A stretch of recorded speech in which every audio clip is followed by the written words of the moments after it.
नमस्कार. Riddhi voice story मध्ये आपलं स्वागत आहे. पौर्णिमेचा चंद्र भाग 9. नेक्स्ट डे सिद्धेश नेहमीप्रमाणे ऑफिसला आला. आल्या सवयीप्रमाणे त्या स्वराला कॉल लावला. खूप वेळ रिंग वाजत होती. दुसऱ्यांदा कॉल लावला. याही वेळा तिने कट केला. पुन्हा लावला, पुन्हा कट केला. झालं काय हिला? सिद्धेश विचारात गढून गेला. मिताली आली तितक्यात. सिद्धेशला बघितल्यावर कालची आठवण झाली तिला. जरा वाईट वाटलं, पण ते सगळं विसरून काही झालंच नाही या आविर्भावात त्याच्या समोर येऊन बसले. काय रे, सकाळी सकाळी चेहरा का पडलेला? स्वर कॉल नाही उचलत. असं करत नाही कधी ती. असं का? अरे तिला काम असेल काहीतरी म्हणून उचलत नसेल. सिद्धेशला पटलं ते. मग तो कामाला लागला. मितालीने सुद्धा कामाला सुरुवात केली. दिवसातून अधूनमधून तो स्वराला कॉल करत राहिला. एकदाही तिने कॉल उचलला नाही.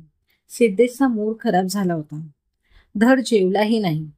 मितालीला ते कळलं होतं. खरंच सिद्धेशला स्वराची सवय झाली आहे आता. आपण त्यांच्यापासून वेगळं राहिलेलं बरं. पण आपण मैत्री तर ठेवू शकतो ना सिद्धेश बरोबर. फ्रेंडशिपच बरी. ऑफिस सुटल्यावर सुद्धा सिद्धेश आणि मिताली तिची बाहेर वाट बघत राहिली. स्वरा आलीच नाही. 1 तास उलटला तेव्हा मितालीने सिद्धेशला कसंबसं स्टेशनला आणलं. तरी तो घरी निघायच्या तयारीत नव्हता. अरे असं का करतोयस तू? ती आली नसेल आज बँकेमध्ये. मग कॉल का नाही उचलत? ते मला कसं माहिती असेल? तू लाव ना कॉल मग. सिद्धेश, माझ्याकडे नंबर नाही आहे. मग आपण तिच्या घरी जाऊया का बघायला तिला? सिद्धेश, काय झालंय तुला? 1 दिवस तर नाही आली ना ती. 1 दिवस तरी आराम करू दे. तसं सिद्धेश शांत झाला. चल आता घरी जा. समजलं ना? मी थांबतो थोडा वेळ. कशाला? असंच. निघतो थोड्या वेळाने. ओके ठीक आहे, पण नक्की जा लवकर. म्हणत मितालीने ट्रेन पकडली. सिद्धेश स्टेशनवरच बसून राहिला. तिकडे स्वराच्या घरी तिला बघण्याचा सोहळा पार पडला. जरा नाखुशीने स्वरा थांबली होती घरी. सकाळपासून सिद्धेशने 15-16 कॉल केले होते. एकदाही कॉल उचलला नाही तिने. त्या मुलाला आणि त्यांच्या कुटुंबाला स्वरा आवडली होती. स्वराकडे सुद्धा स्थळ पसंत होतं. फक्त त्याला 3 वर्षानंतर लग्न करायचे होते. काही कारणास्तव. बाकी सगळे गुण जुळले होते. स्वराला ते सगळं नको होतं एवढ्यात. पाहुणे गेल्यावर तिच्या वडिलांनी आईकडे विषय काढला.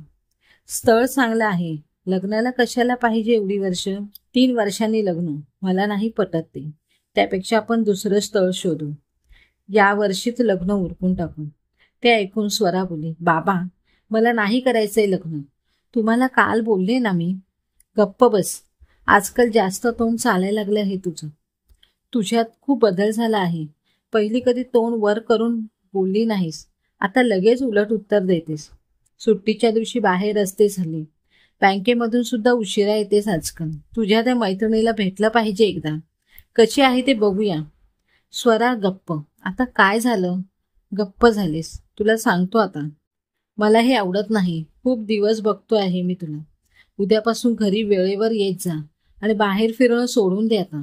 नाही तर असं कर, मैत्रीने सोडून देते. काय कळलं ना? म्हणत स्वराचे वडील उठले आणि बाहेर गेले. स्वरा आईकडे बघत राहिली.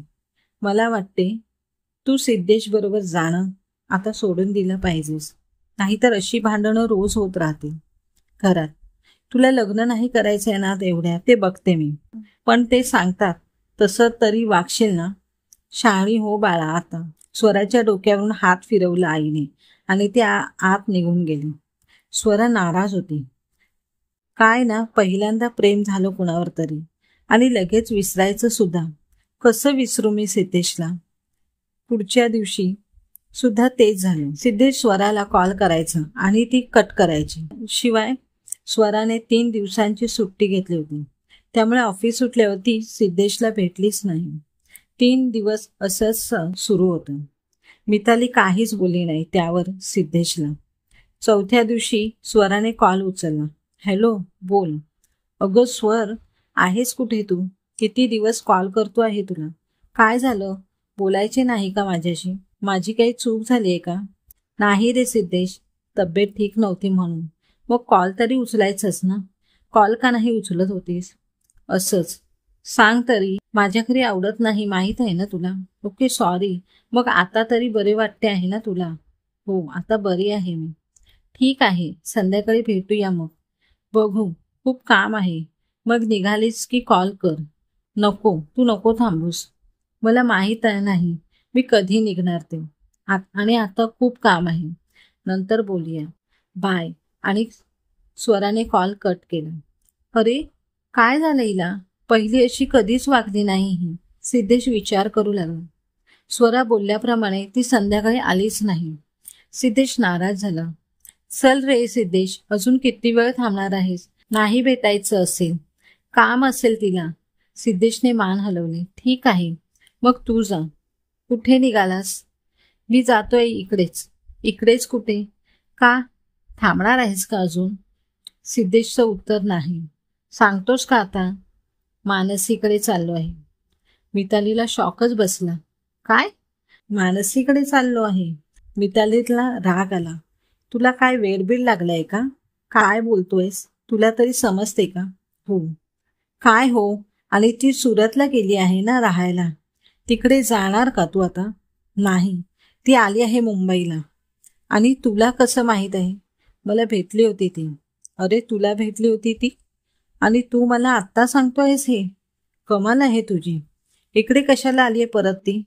तिचं लग्न आहे इकडे मुंबईत, म्हणून ती आली आहे महिन्याभरासाठी. तीच बोलली भेटायला ये एकदा. तिने बोलवलं आहे. आणि तू चाललास? ती माझी फ्रेंड होती ना, म्हणून. अभिनंदन करायला चाललो आहे. तू येतेस का? तूच जा. ठीक आहे, तूही भेटून ये तिला. तुझी सुद्धा मैत्रीण होती ना ती. घर तर माहीत आहे ना तुला? हो, माहीत आहे घर तिचं मला. पण एक सांगू का सिद्धेश तुला? बोल. आज नको जाऊस. का ग? स्वरा नाही आहे तर? तुझा मूड खराब आहे.